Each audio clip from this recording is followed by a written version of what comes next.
Today we're going to practice changing the rhyme of a word or the ending of a word to make a new word. What word do you see on my screen? That is the word cry. Now watch as I change the word cry to make a new word. I'm going to keep the beginning of the word and I'm going to remove the Y or the ending to make a new word. So we're going to change the Y. And keep the CR. And now I'm going to add the ending ash instead of Y. Ash. Crash. So I kept the beginning of the word and changed the ending. And now I have a new word. We went from cry to crash.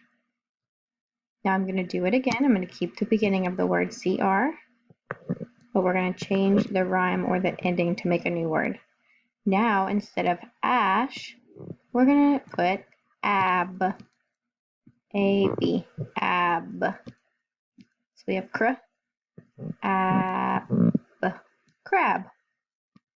We kept the beginning of the word and we changed the ending to make a new word. This is what you guys are going to practice doing today. Let's do a few more examples together.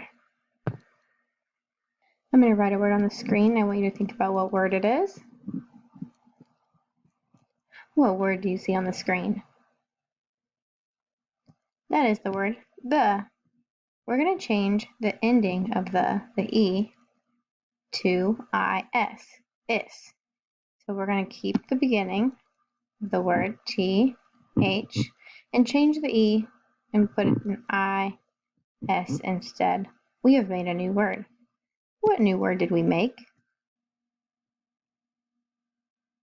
Awesome. This is the word this. We changed the word the to the word this by changing the ending sound, the ending letters. Let's do it again. I'm going to keep the beginning. And we are going to change the ending sound is to at. So we're going to keep the th, change the ending. Now we have the word that. For your assignment today, I want you guys to use pencil and paper, and you're going to practice changing the ending of a word to make a new word. We have the word sleep. Sleep. I want you guys to change the word sleep to the word slip. Slip. When you're done changing the word sleep to slip, I want you to change the word slip to slide. Slide. And I'll add